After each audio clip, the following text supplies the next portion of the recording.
Let's talk about 8 players on whether you should be panicking after week 1 or you should probably just express a little bit of patience. It's only 1 week, people. We're going to discuss 8 different names, 7 of which went in the first 2 rounds of your fantasy football drafts this year, and how their week 1 performances impact their fantasy outlook going forward. If you're watching over on YouTube, you can see on the screen right away, Drake London is the first player that we are going to talk about. Drake London in week 1. It was not pretty, fellas. 2 receptions on 3 targets for 15 yards. Two-thirds of his targets were on the first drive. He only saw 1 target the rest of the game after his first drive. How panicked should we be on Drake London? I don't know. I'm going back and forth. I want to say you shouldn't, but Lucas, you sent us a video of Kirk Cousins throwing a pass about 10 yards down the field, and it was not pretty. He just had no push off of that right leg, and that worries me. That does. And so I don't know. I kind of want to hear your guys' argument first before I make my decision. But because I'm on the edge of like almost panicking because of Kirk Cousins, not because of Drake London, but because of Kirk Cousins. I'll chime in quick here, Ty, because that video that I sent was per Hayden Winks. He had pulled the all-22 right away, and it was on a drop back. I believe it was to Ray McLeod over in the middle, and Kirk Cousins literally could not plant on his right foot, on his drive foot, which was the Achilles he tore last season, which is frankly uber concerning to me. You'll see at the bottom of the screen over on YouTube, the panic meter is like just over halfway, which is kind of where I feel on Drake London. Well, not that it's totally reflective of our feelings. So, Ty, I'll let you chime in on that note again with Drake London's, mediocre week 1 performance with Kirk Cousins really not looking comfortable in the pocket whatsoever. I'm like a little over halfway on the panic meter towards I am panicking. Where do you lie? I would say like literally right down the middle, because I think there are a lot of reasons for the lack of production from really any of the Falcons players outside of Bijan Robinson, right? The Kirk Cousins aspect, at least for Drake London, is probably the biggest piece, right? Where you can make the reason of this was the first game with a new coordinator, new weapons, all of that kind of stuff. On top of that, you're dealing with the best pass rusher in the game in TJ Watt coming off of your left and your right? So you are never really settled. You are never really in a rhythm. But the other part of this is just, again, the fact of the injury, it's still impacting him. And you look at his passing chart over in Next Gen Stats, there were only 8 passes that went beyond 10 yards. Everything else was within 10 yards of the line of scrimmage, right? He threw the ball 26 times. That's not great. And so, again, I'm trying not to overreact because I think the matchup wasn't great. This is a first game back. He's going to work his way back into some kind of, solid quarterback play, I'll call it, just because that was not Kirk Cousins. I just need to say it. It was not Kirk Cousins. That being said, though, I think we just need to adjust the expectations for this Falcons team because of all of these reasons. So the other thing that I saw this morning per Field Yates over at ESPN, Falcons were in pistol or shotgun formation on 96% of their offensive snaps in week 1. And you want to know what that tells me? There's no drop backs under center for Kirk Cousins. There's no play action. That is entirely snap the ball to Kirk. You get 3 to 5 step drop back and pray to God there's no pressure, which, like you said, Ty, you got TJ Watt coming off the edge. Kirk was not mobile in the pocket. He maybe moved again up in the tackle box. When I went back and watched 2 to 3 times, maybe. I mean, it was pretty bad and concerning for me for Kirk Cousins. Cameron, you've kind of heard our thoughts up to this point. Why don't you weigh in now? Yeah, I think he's going to be better because obviously the volume's going to come, right? Even if Kirk doesn't look great, the volume is going to get better than this. Drake London is not going to be out targeted 7-3 by Ray McLeod each week. I think it has something to do with playing the Steelers, but at the same time, the Falcons' next 3 games are in Philly, against the Chiefs, against the Saints. So I think you got to kind of buckle in. You could even say against the Buccaneers, right? That's going to be probably another solid matchup. Then you get at Panthers, right? So then you get your free game where Drake London's going to have 100 points because Panthers can't stop anyone. But if you're holding Drake London, you're hoping that volume is coming soon, right? That they're going to game plan around it, because it could be a rough next couple of weeks against those 3 teams. So I don't think it's time to sell on Drake London. I am a little worried, but I would hold tight through these next 3 games, and maybe it will present a good buy low opportunity for London. Yeah, and when we say we're panicked on these players, we are not. Well, actually, I'm going to lie. There is one person on here who we're kind of screaming red alert on, that we are very, very panicked on. But for the most part, you're going to see in this episode today, a lot of these guys, we're going to say, yeah, that was actually really concerning to see out of the gate. And this is one of those where it didn't have anything to do with Drake London. For me, it had everything to do with Kirk Cousins. And if he's going to be a hindrance to this offense, well, how long are we going to experiment? How long of a leash will $140 million guarantee get you? That's the ultimate question that I have with the Atlanta Falcons. So if Kirk doesn't start to look more like his old self, if he's not willing to plant off of that back foot and let it rip down the field, I do think we're in front of the long season with Drake London and Kyle Pitts potentially. But again, this is one we are definitely keeping our eye on. The long-anticipated debut of Marvin Harrison Jr. was made yesterday, and it was a doozy. 3 targets, 1 reception, 4 yards.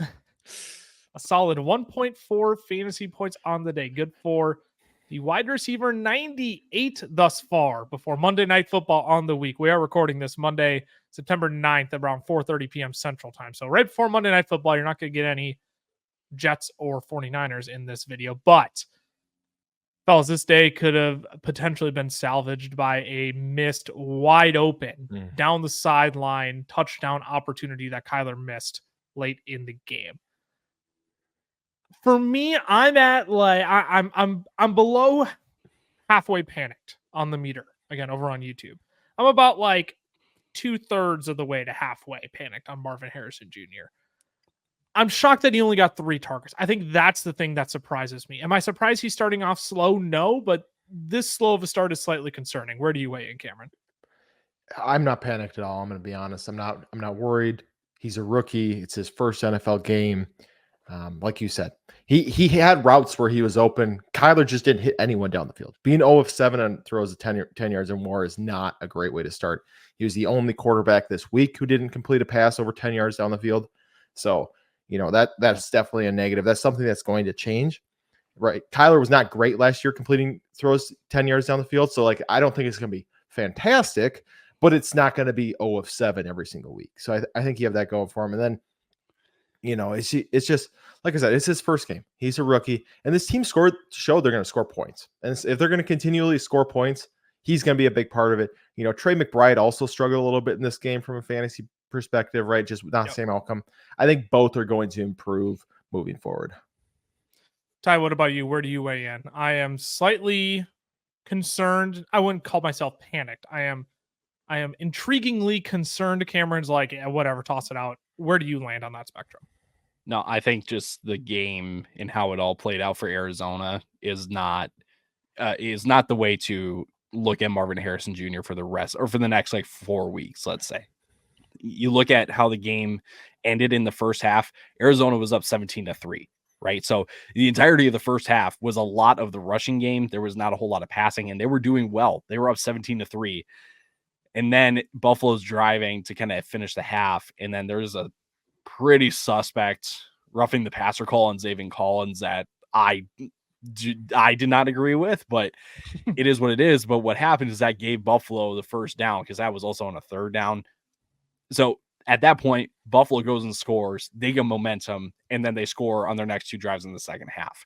So I think if there is a question to be asked, it's just that, why didn't Arizona ever kind of get up to speed in the second half? If that makes sense. It seemed like Buffalo was in complete control in the second half. I think just call it, first week as a rookie, kind of like what Cam said. And the way that this game kind of played out, I just don't think it's the best way to paint the picture of Marvin Harrison Jr. moving forward in this offense. The guy is still uber talented. He's going to get up to speed here eventually because, again, as a rookie wide receiver, it takes a little bit of time to adjust. I think he's going to be just fine. I'm not really panicked at all. Yeah, I do think better days are going to be ahead for Marvin Harrison Jr., but admittedly, this was not the start we were hoping for out of the gate in a matchup where, he should have been targeted a lot more than 3 times. This game had over 60 total points, I believe it was. Um, Marvin Harrison Jr. should have been targeted a heck of a lot more than 3 times in this game, but I do think better days are ahead. I am not overly panicked, but I am intriguingly concerned. But I'm not doing anything with Marvin Harrison Jr. Matter of fact, if your league mates are like, well, here we go again, another slow rookie start, I don't want him on my team. He would be one that I'd be willing to go take advantage of like ASAP, because I do think he's far too talented to keep this up. Before we get into the next slew of players here, fellas, got to remind the people. Here's your fun fact of the day before we dive into that. We talk about the 90% on this channel quite a bit. Got to change it to the 93. 93% of you watch our videos and aren't even subscribed yet. What are we doing? Make sure you hit that subscribe button right now. Look, we are bringing you content 3 days out of the week. We are doing videos just like this on Tuesday throughout the season. We're bringing you content on Wednesdays. We're bringing you trade targets. And Thursdays, we are bringing you 24 different players who are going to make or break your starting lineup. So if you're over on YouTube right now, make sure you subscribe, turn on those notifications as well. You'll be alerted when all of our newest videos are up. If you listen to the podcast as well, make sure you're subscribed over there. You can leave us a nice little review. Helps the podcast out tremendously. We appreciate all your support. So thanks for subscribing. Thanks for listening. Let's move on to the next slew of wide receivers here, fellas. Terry McLaurin is the next name I want to talk about. He is the only player that we're going to talk about that's going outside of the first 2 rounds. The thing with Terry McLaurin is this should have been a game where he got plenty involved. He only got 4 targets, caught 2 of them for 17 yards. He should have been more involved in this game.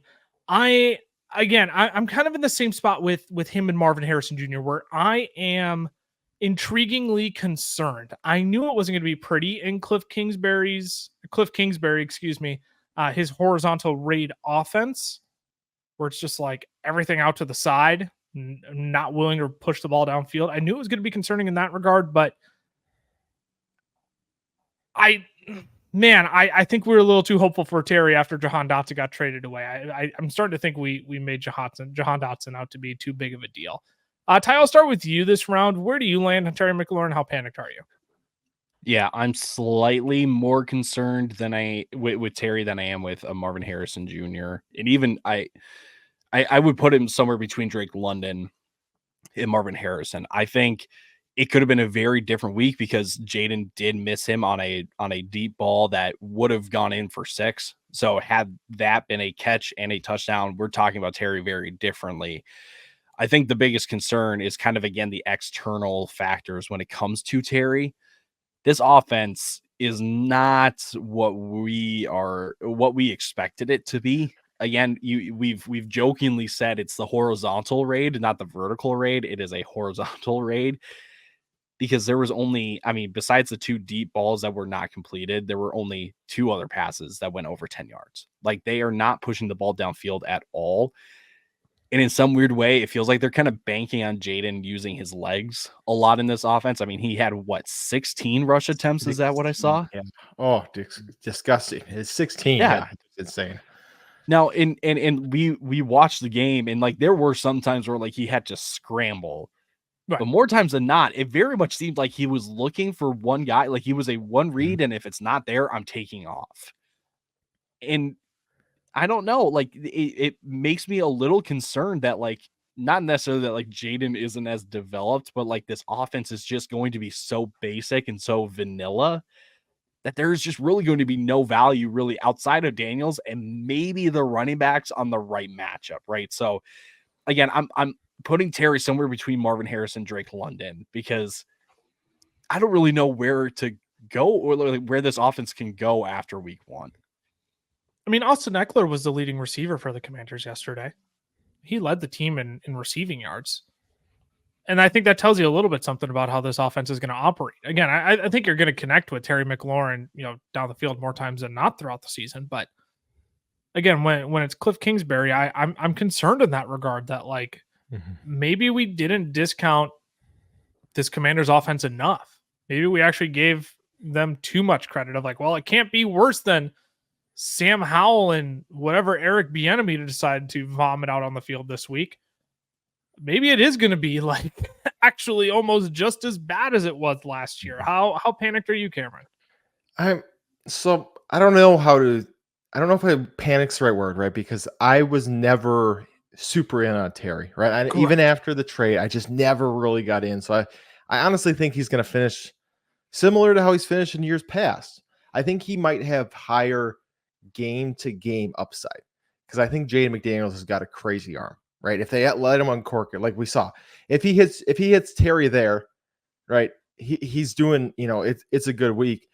But like you said, Brian Robinson, Austin Eckler, Zach Ertz, and Luke McCaffrey all had more receptions this week. What are you laughing at about down there, Ty? I don't even know what I said. I don't even think I said anything that was even that close. No, I didn't know that Jaden Daniels was a 3-4 forward for the Timberwolves, getting $80 million. Oh, did I say Jaden McDaniel? That's my bad. I was gonna say, I was like trying to think. I was like, I don't think I said anything suspect there. I thought I kept it pretty clean, but no, just screwing up the name. You're out down there. I thought I misheard that, and I'm glad you caught that because I didn't put 2 and 2 together there until you just said that. Brutal. But back on track, what I was saying is, right, Luke McCaffrey even had more receptions than him in this one. And no Commander had more than 4 targets. It's just, I think he's going to be as inconsistent as he has been. I think he'll end up with probably 1,100 yards. I think he'll have 6 touchdowns. I think he'll have 75 receptions on 130 targets. Right, and that's how he's been every single year. And that's how I think he's going to continue to be this year. And I mean, maybe he doesn't even hit that, right? If Cliff Kingsbury is just like, hey, we're not even going to let you run deep. We're going to keep Jane Daniels doing this. But he's always going to have this downside because on any week, Jane Daniels can go, I'm going to run the ball 17 times. I'm only going to throw it 23 times in a game where I'm down by 40. It's not like this was a close game where he was running. I mean, they were down early and often. So I don't know. I was never super optimistic about Terry, and this really didn't change my mind on that. We'll move on from that because I think we're all in agreement. None of us were uber in on Terry, even after the trade. A lot of people are like, he's just going to drown in targets. I'm like, yeah, he has in years past too, and it hasn't really panned out. So I'm not sold it's going to pan out this year just because, Jahan Dotson is gone, who the team already wasn't too high on clearly this offseason. Next wide receiver, fellas, we need a sound effect for this. We need like a full out panic alarm button. And so maybe instead I'm gonna play this one because that's how I feel about Sean McVay right now. We just got news before we came on the episode that Puka Nacua officially will be on IR with a PCL sprain. Re-aggravated the same knee injury from the preseason. Sean McVay, yep, he'll be good to go. Sticks him out there, and now wouldn't you know, Puka's landed himself on IR. This is like, you can't replay Cooper Kupp from last year more identical than what we're witnessing right now. It is like full red alert with Puka Nacua. If he's going to be on IR for 4 weeks, it is full panic time. I don't care who you are. You spent an early second round pick on him. All of a sudden, you're without probably your top wide receiver for the next, at least what? IR is at least 4 weeks. At least 4. And I haven't even seen the numbers on how long it takes to heal from a PCL sprain. I'm not a doctor. I typically depend on sports meta analytics for that. One of the best follows out there in terms of fantasy football and injury reports. Definitely go give him a follow. But I mean, this is awful. I mean, 4 targets, 4 receptions, 35 yards. He was cooking right away. This Rams offense looked great. Then once he went out, it was literally the Cooper Kupp show. 21 flipping targets last night. So I'm not even going to ask, like, how panicked are you on Puka Nacua? Because if he's on IR, obviously we're extremely panicked. So what do you do as a fantasy manager, Tyler?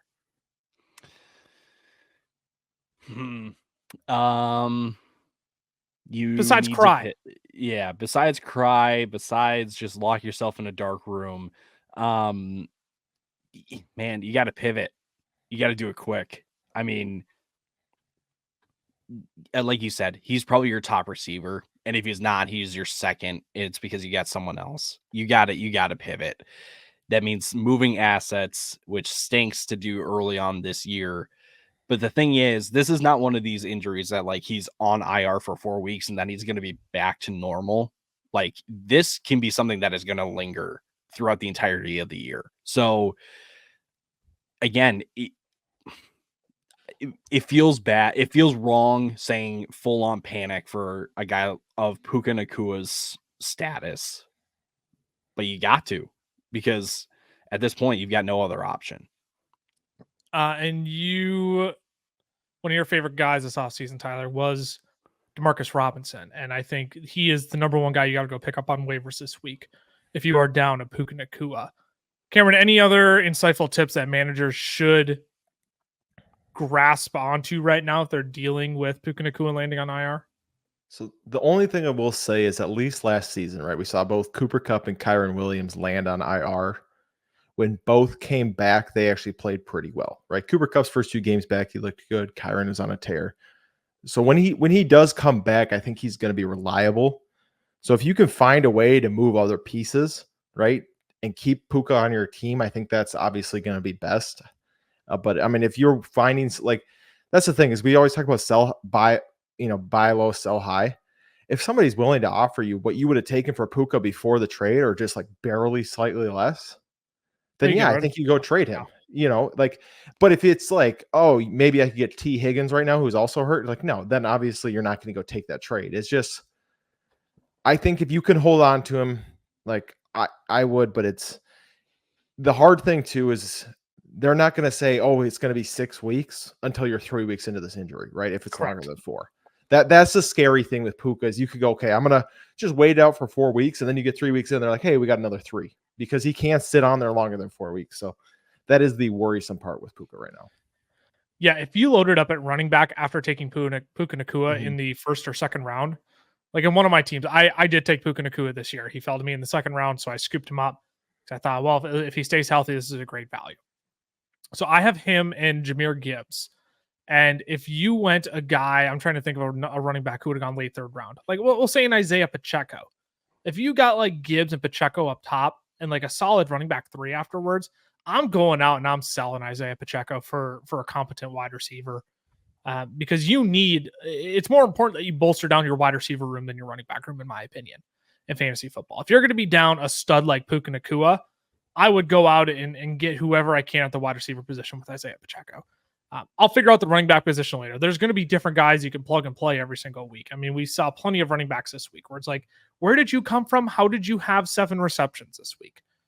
There's different guys you can plug and play there, but this is a devastating blow right away. This is like the number one fear if you drafted Puka Nacua was like, I mean, Sean McVay said he's good to go, but PTSD, the same thing happened with Cooper Kupp last year, and look at how that experiment turned out. So the fallout of this is that Cooper Kupp is instantly a top 10 wide receiver in every single ranking format right now. How high would you put Kupp? Yeah, Ty, you got 5. I was just going to say, would you go as high as top 5? Yeah, I would go top 5. You got CD and Tyreek, and after it that, might be Kupp after that. I think you can make the argument there. I mean, 21 targets, you can't and that could be an every week thing, and you can say, oh, you can't say it's a fluke, because we've seen it before with him and Stafford. As long as they're both healthy, you could see 15 targets a week for Cooper Kupp, and you just can't find that anywhere else. So I think he's got argument for top 3. I'd probably say top 5, but I think he's got the argument for 3. Cameron, you said at the top that the wide receivers were going to dominate this episode. We are going to transition out of the wide receivers, talk about some running backs and tight ends right after the break.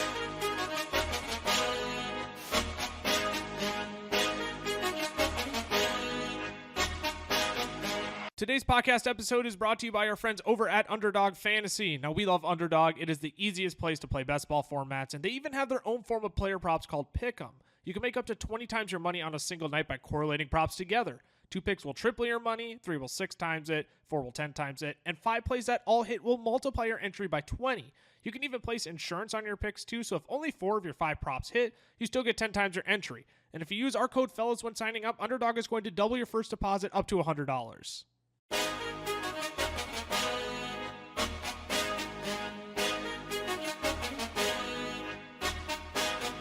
Artie, we are back. 8 players. Well, you should just be full out panicked on or have some patience with, which it's week 1. You should definitely have some patience, but we've talked about Drake London, concerns around him, Marvin Harrison Jr. and Terry McLaurin, who were less panicked on, but you two are like very still perfectly fine with Marvin Harrison Jr. Value hasn't really changed. I'm like intriguingly concerned. Terry McLaurin, we're all like, yeah, this is one to keep an eye on, but Puka Nacua, we are all red alert on at this point since he has landed on IR. We're going to move on to the wide receivers and talk about some running backs now, starting with Travis Etienne. This is a fascinating one to me because when I saw that he and Tank Bigsby both had 12 carries yesterday, my red flag immediately went up. But then you look at the snap share between these two. Etienne still outsnapped Bigsby by a wide margin. I believe Bigsby was in for 17 snaps and he got 12 carries on those 17 snaps. So Travis Etienne well outsnapped him. But when Tank Bigsby was in the game, he got the totes. Etienne did finish 12 attempts, 44 yards, a touchdown, 2 receptions. Good for 11.9 fantasy points. He did have a fumble at the goal line as well. Cameron, I'll let you chime in first here. Where are you at in terms of Travis Etienne? I think the rushing splits are what's most concerning to me here because we're not going to see a Etienne dominant workload like we did last year, it seems like.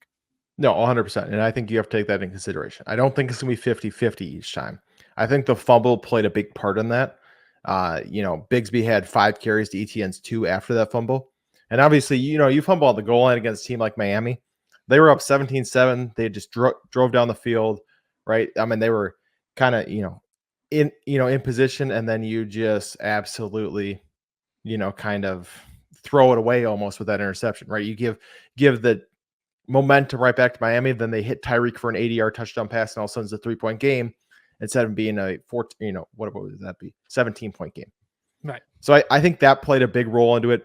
The Jacksonville offense struggled as a whole, even though they were up in this one. It was just one of those weird games this week. I mean, there was a lot of them like this, where Trevor Lawrence was only 12 of 21 for 162 yards.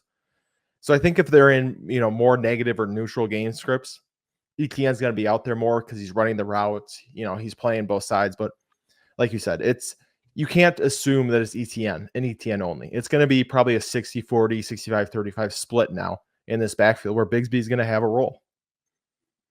Ty, what about you? Where do you land on the Travis Etienne debate here? I think he was just kind of a victim of just how the game kind of played out. In that, again, the fumble played a huge role in things. I also didn't really like the matchup for Etienne going up against Miami. I know that Vic Fangio is now in Philly. They lost Christian Wilkins, but Miami last year allowed the 5th fewest rushing yards to running backs last year. This was not a ideal matchup for Etienne. And really, like you said, Cam, like if this is going to be a 60-40, 65-35 split, it's not necessarily that I'm, lower on Etienne now all of a sudden, because he's still the one that is going to get the high value touches in this offense. Yes, Bigsby coming in and getting 12 carries, so the same as Etienne, finishing with 73 yards makes you go like, well, what does that mean? When Bigsby gets 44 of those yards on just 2 of those carries, like I think we need to not overreact to Tank Bigsby's stat line. Wow, that's a lot of S's. We should not overreact to his stat line and know that Etienne is still the lead guy. He will be just fine. He was, again, kind of a victim of just how the game kind of played out. Yeah, he made a mistake on the goal line. If he scores there, that game is, I don't want to say it's over, but I don't think Miami is then on a comeback, and ultimately wins that game. So I'm not going to overreact. I'm not fully panicked, but what we do need to note is just that, like, again, the workload that we saw last year is not going to be the same for this year. Yeah, so let's go ahead and take like a panic meter percentage. And 0 is like I'm not panicked whatsoever, and 100 is I'm absolutely panicked. It's the red alert Puka. I have on the screen over on YouTube, I have it like basically like 47%. I would probably say like 45% probably. And the only reason why I have it at 45% is because I am curious of what Tank Bigsby's role is going to be in future weeks. Again, I don't think it's going to be a 50-50 carry split. I do think the fumble had absolutely something to do with it. I think you're right, Cameron. But this is one where I don't think we're going to get a Travis Etienne running back 2 season again this year. I think this time, and I say this time because every season Doug Peterson has said we're going to get more guys involved. I think this is finally the season where we might actually see that, and Travis Etienne doesn't have to shoulder the entire workload in the running back room like he has in the years past. So I'm sitting at like a 40 to 45% panicked, and like in order for me to actually do something actionable, I got to be at least like 70% panicked on a player. So this is one where I'm like, I'm noting this. Now putting it in my back pocket because if we see something similar, that panic meter is only going to rise more quickly. Where do you two land? I think I'm closer to like a 35%. I don't think I'm quite there. Obviously it feels similar to Samaje Perine joining Isaiah Pacheco, right? I think it just takes away the shot of a top 5 upside season. I still think he's the guy. I still think he's going to, have the receiving work to keep him close to where his ADP was, right? I don't think he's going to be a bust all of a sudden because of this, right? Other things could factor in where he could, but I don't think because of the split he is. So I'm probably about a 35%, maybe even 30. Where are you at, Todd? I'm 30% for literally the same reasons. Like, there was always this kind of reality with ETN when you're going through your drafts. You're like, maybe, last year again was just a spike in touches that isn't going to repeat. But at the same time, you're like, maybe it could, right? Like that's the risk that you kind of took with ETN. And it just has played out so far this year that it's going to be more of that split than it was anything from last year. Speaking of guys who are splitting time, maybe not splitting time, but splitting roles within their offenses, let's rewind to the Thursday night game. Talk about Derrick Henry. Derrick Henry, 13 for 46 yards, excuse me. He did fall into the end zone, but that was about it for Derrick Henry. Only scored 10.6 fantasy points on the week. He was a running back 29. Didn't catch any passes, which I don't think I'm necessarily surprised by, which is why I'm lower on the panic meter. And I was already lower on Derrick Henry going into the season because I was not terrified. Terrified is too strong of a word. I was legitimately concerned about this Ravens offensive line, and I think they solidified some of my fears on Thursday Night Football, albeit this is a phenomenal Chiefs rush defense. This is a phenomenal Chiefs front. But Ty, I'll start with you here. How panicked are you on Derrick Henry and why? Yeah, I'm kind of in the same boat as you, just because I didn't have like super high expectations for Henry going into the season. Like, this is kind of a similar argument to ETN where like, he could have been, it could ultimately end as Derrick Henry running back 1 because he has, touchdowns galore in this Baltimore offense. My viewpoint of Derrick Henry was just that like, we're going to get another, 2023 season from Derrick Henry where it's ultimately going to be pretty game flow dependent, right? When Baltimore's ahead, he's going to thrive. In a game like they did, they had against Kansas City where they're playing from behind, ultimately got close, but they're still playing from behind. Derrick Henry's going to be on the sideline just because he's not a weapon in the passing game, right? And you take a look at their upcoming games, they've got Vegas, so you're kind of expecting Henry to have a big game there, but then they go Dallas, Buffalo, Cincinnati. Like, if Cincinnati can figure it out and turn it around after their really, really awkward and weird week 1 loss, that is 3 tough games in a row where I'm not going to be surprised that Derrick Henry is going to have a very similar stat line to what we saw in week 1, just because it's going to be a not so favorable script for Derrick Henry. So again, I'm not all the way out. I'm not fully panicking just because I knew that this was a potential reality. And I think for some people, if you really kind of put all your eggs in the Derrick Henry basket, you are kind of panicking because you didn't think that what happened last year could happen again this year. Cameron, you weren't on the episode when Ty and I discussed league losers and we brought up Derrick Henry as a potential candidate. I think Ty might have felt a little bit more strongly on that than I did, but we both had the same concerns around this team. What are your thoughts on Derrick Henry? What were your expectations coming into the season, and how did those manifest in week 1? Yeah, it's it's honestly kind of similar to how I felt like this week's going to go. In bad weeks, he's going to have, in games where they're losing, he's going to have rough games because he's not going to be involved in the passing game. I think it's going to be few and far between how many games they have like this, where they're in a script where they're playing come from behind pretty much the whole game. So I don't know if this is something we can continuously expect. But yesterday or on Sunday, excuse me, I guess this would be 2 days for you guys listening. I had the fellas over. We were eating some chicken wings, watching some games, and we had a friend of the pod, Kevin Vieira, over, and he said, like, the way he looks at Henry is he's a guy who's got the upside is 16 points a week, and he could hit that most weeks, but that's the upside. But on a game where he doesn't score a touchdown, he's going to get you 6 or 8 points because he just has no PPR upside, right? He could be pretty consistently getting you 80 to 100 yards and a touchdown on games where they have great matchups, but he's always going to have this downside of, like, if he doesn't score that touchdown, he's got you 4.6 points. That's Right. always going to be a downside now with Derrick Henry. And it's scary thinking that come playoff time, when you're like, I need you to perform, right? Like week 1, you can eat it. You're like, all right, whatever. You know what? He didn't, this week he didn't lose you the week because he found the end zone. But if in playoff time he drops you 37 or 3.7 points because he gives you 37 yards and no touchdowns, you're going to be hurting. So it's, it's just what you have to expect with Derrick Henry. If you're fine with that, if you're fine with, hey, I think he's going to be, just fine. But I don't know. I just think he's going to find the end zone a lot, but there's going to be a lot of downside week to week. Ready for this thought experiment? I'm going to combine Puka Nacua and Derrick Henry into this question. If you have Puka Nacua, you draft him in the first round. Let's say you reached early second round to get Derrick Henry. I mean, not unrealistic. Derrick Henry was going in the pick in a 12-man league, like the pick 14 to 16 range. Like, not impossible. People took him there and got Puka Nacua. If you were that individual, would you go out and trade Derrick Henry and still get it back for him while you can? Because I don't think enough people are panicked on Derrick Henry. I personally would wait until after the Vegas game, just because I think that is going to be a very pro Derrick Henry game. That's the opportunity. So I get that, like, every week matters in fantasy. So you're not going to want to, like, take the L, for week 2 when you probably already lost week 1 because of Puka and maybe some other players like Derrick Henry.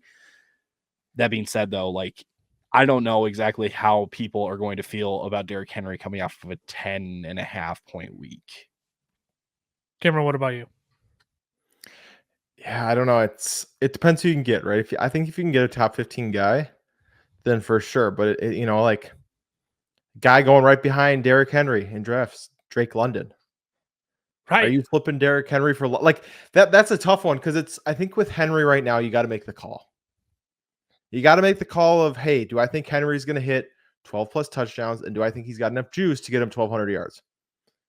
Or is it, I just don't see it. I think he's just going to be completely game script dependent, and I think that he's not going to create anything if it's a bad game script, and I just don't want to deal with it. Then go make your call on one of these wide receivers. Chris Olave, another guy you could sell on. Chris Olave played, was going behind Henry and was playing, had a rough enough game that maybe you get something plus for Derrick Henry, right? It's going to depend on the league too. Because in our league, you'd have to trade Derrick Henry plus to get Chris Olave. But I know there's leagues out there, like the one my dad's in, because they value running back so much more, that you could trade Derrick Henry for Chris Olave plus. So it's going to depend on your league. And that's kind of how you should value Derrick Henry. How does your league value running backs?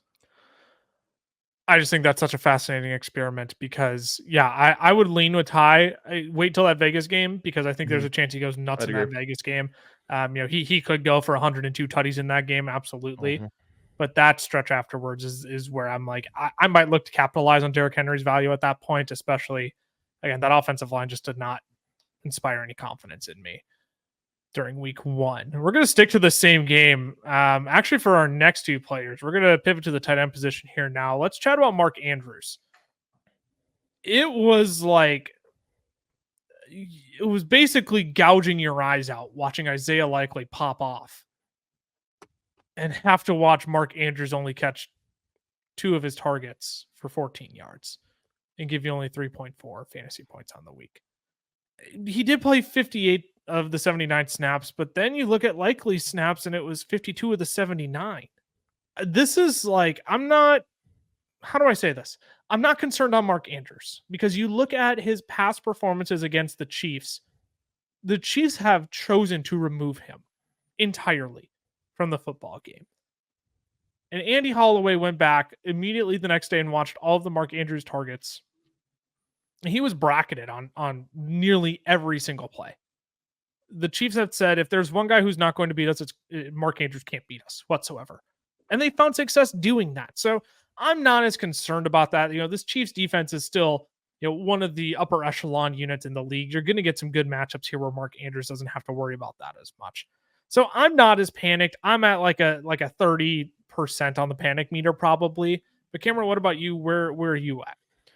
Yeah, I think I'm pretty similar. I've been thinking about it more, and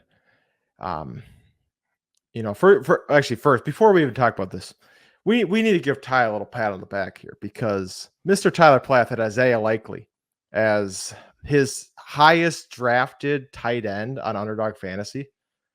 Ty's just got to learn to be more vocal about the guys he likes in drafts. He should have been just shouting from the rooftop. Seriously. But you just got to get on Fantasy Pros and make him a waiver stash of the week like I did. So there you go. But let's put your money. I totally stole your thunder. That was an unnecessary flex, Ty. I'm so sorry. But again, I just want to give Ty his props. Put his money where his mouth is, even if Lucas is going to try and steal it. But that was a great. That was a great call by you, Ty. To 100%. Rack up all your Isaiah Likely shares. That was phenomenal. 100%. And Dave Kluge even put out. He's like, you can go get Isaiah Likely on the waiver wire and send out trade requests to try to buy low Mark Andrews this week because I think they're both going to work together because this team runs 12 personnel, which means 2 tight ends so often. Like you saw, 52 times, they were out there together. I think that's something that's going to continue. That's something they want to do. They've talked about using Likely. Likely said, all of us on the field together, right? Not, I'm taking over for Mark Andrews. They're playing all of them together. I think they're going to be similar to a budget Gronk and Aaron Hernandez when those two were out there, right? Where they both finished really high. This team obviously isn't going to have the same passing volume, right? Where they're going to finish. I don't think they're going to finish whatever it was. It was like 1-6 that year, right? I don't think that's going to happen because I don't think Lamar's going to throw the ball enough. But I think you could have 2 top 10 options at tight end on one team because this team just doesn't have a second wide receiver. They want Bateman to be that guy, but Bateman's not that guy. And that's all right. But it's just, I think you go buy low on Mark Andrews. I am slightly panicked, but what does slightly panicked mean? Like slightly concerned. I don't think he has tight end 1 upside. That's kind of where I'm at. I think he's a top 3 guy. But the overall tight end 1 is out of the photo for you. Ty is just giving me crap. Every time I speak, Ty's like sitting there like winking, looking at me like, what is coming out of this guy's mouth? I can't even focus. I got this guy making faces at me. It's just that the most pro Rashad Bateman guy among 3 of us has come out officially and said that Rashad Bateman is not that guy. And then he doubles it down by saying that Mark Andrews doesn't have tight end 1 upside. Like I get where tight end 1 overall from. Yeah. Like I get it, but it was like, whoa, the biggest 180. He said that again. It's a coming out party for him. It was like the biggest 180 possible. Hey guys, I'm out. I'm done. I've got burned too many times. What about you, Ty? Where do you land? Because I do agree, Cameron. The point I made with Isaiah Likely in my video for Fantasy Pros was this team doesn't have a wide receiver too. And if the coach speak from John Harbaugh all offseason was Isaiah Likely's had a phenomenal offseason. He's going to be on the field. Like, we want to get him involved. The coach speak was quietly super positive, and it's like nobody cared because Isaiah Likely wasn't this super big, flashing, attractive name. So, Ty, I know you really liked Mark Andrews coming into this season. Are you more panicked than Cameron and I are because of that? I guess yes, if you look at it from that kind of point of view. Sure. I also do just understand though that like this Baltimore offense could support both Mark Andrews and Isaiah Likely.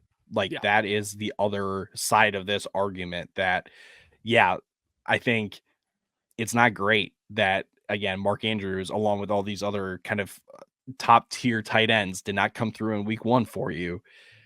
But just know that at least with Mark Andrews, it just was like, I think there was something else on Twitter that I saw that someone like took the last like 6 games that Mark Andrews has had against Kansas City, and he's had no more, and he's only finished with double-digit fantasy points once. Like, this is just not a Mark Andrews game. That's not a Mark Andrews matchup. I think we're going to see a much better representation, or output of the Baltimore offense week 2 and moving forward. I think Mark Andrews will be just fine.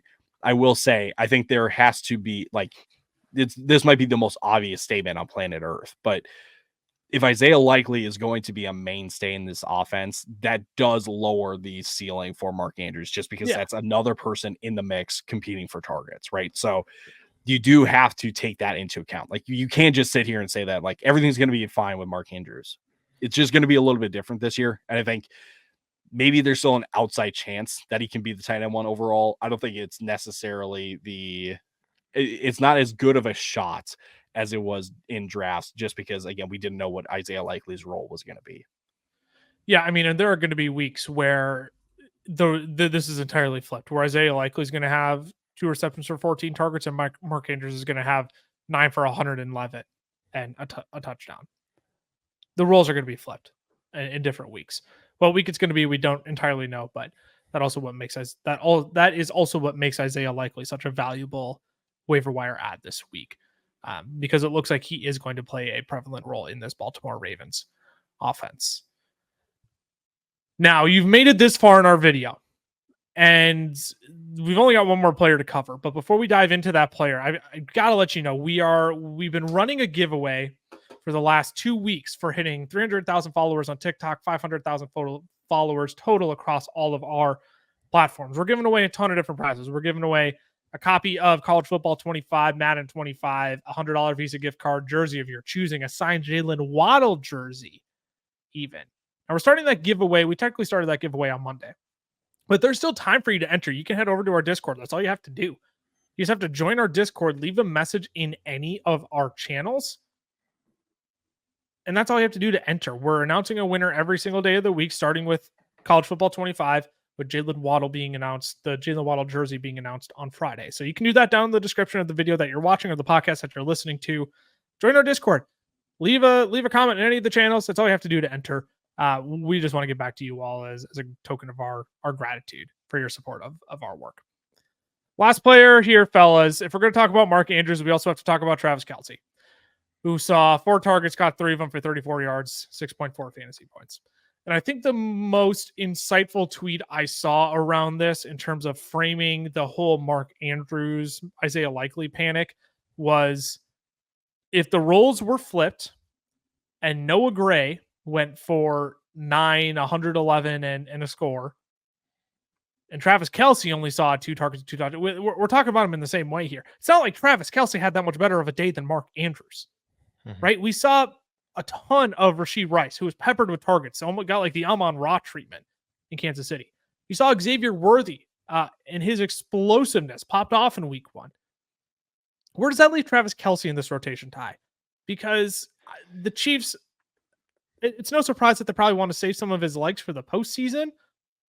But in a game against the Baltimore Ravens that, admittedly did go down to the wire, it's not like this was a lopsided game by any means.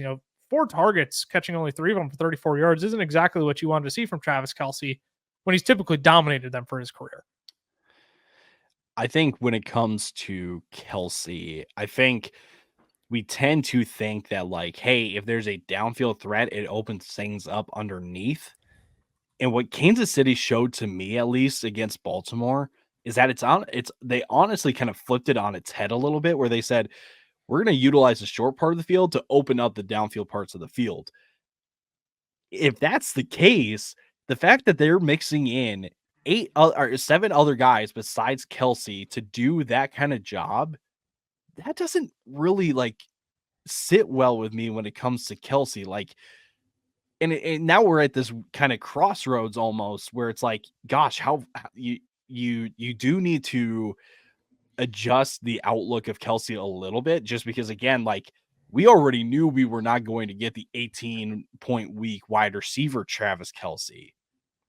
But if we're going to be closer to 10 fantasy points than we are to 15, I'm not gonna sit here and go off on a limb and just say that like Travis Kelce has more of an outside shot to be the tight end 1 overall than Mark Andrews, but like I feel like their outlooks are very similar now all of a sudden, just based on just how their offenses are going to be operating and how, for Kansas City, it's going to be how much they're including all these other pass catchers in this offense.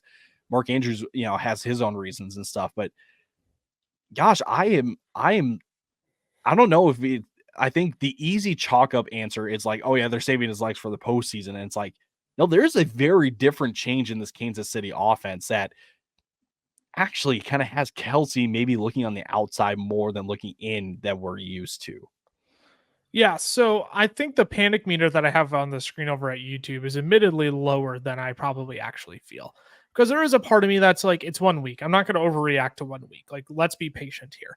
There is another part of me, though, that says, well, if Rashee Rice is going to be around the whole season, and you do have now Xavier Worthy, who looks like, he can take an end around. He can, break coverages down the sideline for a score. He can, you mix in a handful of other guys, like you said. I mean, it does seem like Travis Kelce all of a sudden isn't going to be this, 140 target hog like he used to be. Like, we might be looking at Travis Kelce as closer to the tight end 7 than the tight end 1 this year. But then again, who knows? Because it's not like the tight ends were all that great in week 1 either.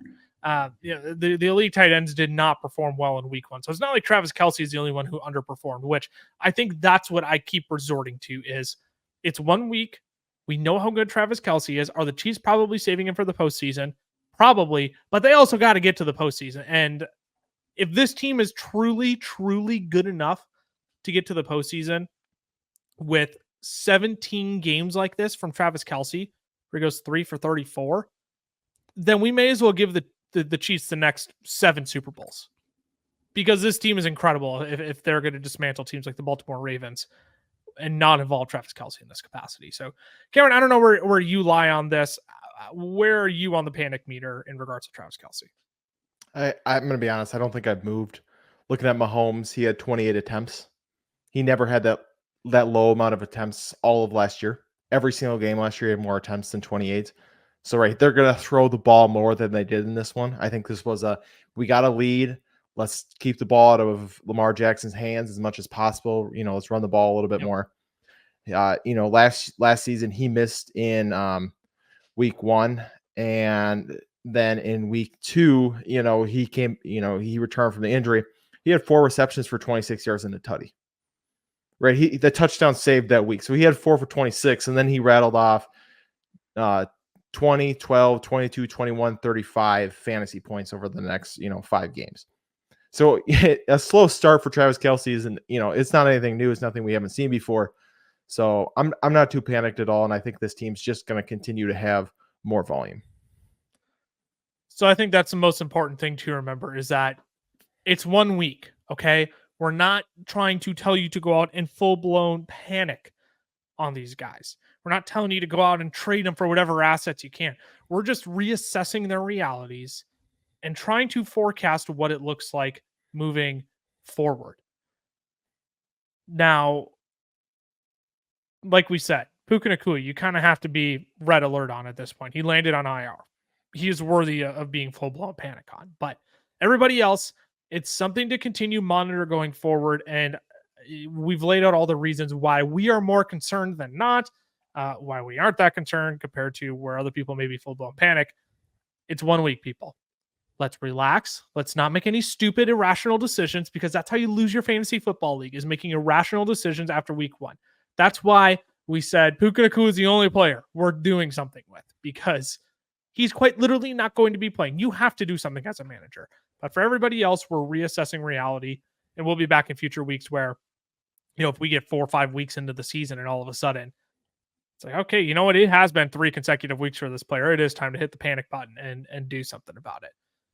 So again, make sure you subscribe. Make sure to turn on those notifications, because we'll have all sorts of content coming out for you all in future days, future weeks as well. Ty and Cam will be back tomorrow with the trade targets video. Yes, make sure you tune into that. They're going to give you some of your favorite buys and sells for week 2 of fantasy football. Until next time, though, stay safe, stay healthy. Make sure to support as always. See y'all soon. Deuces. Deuces.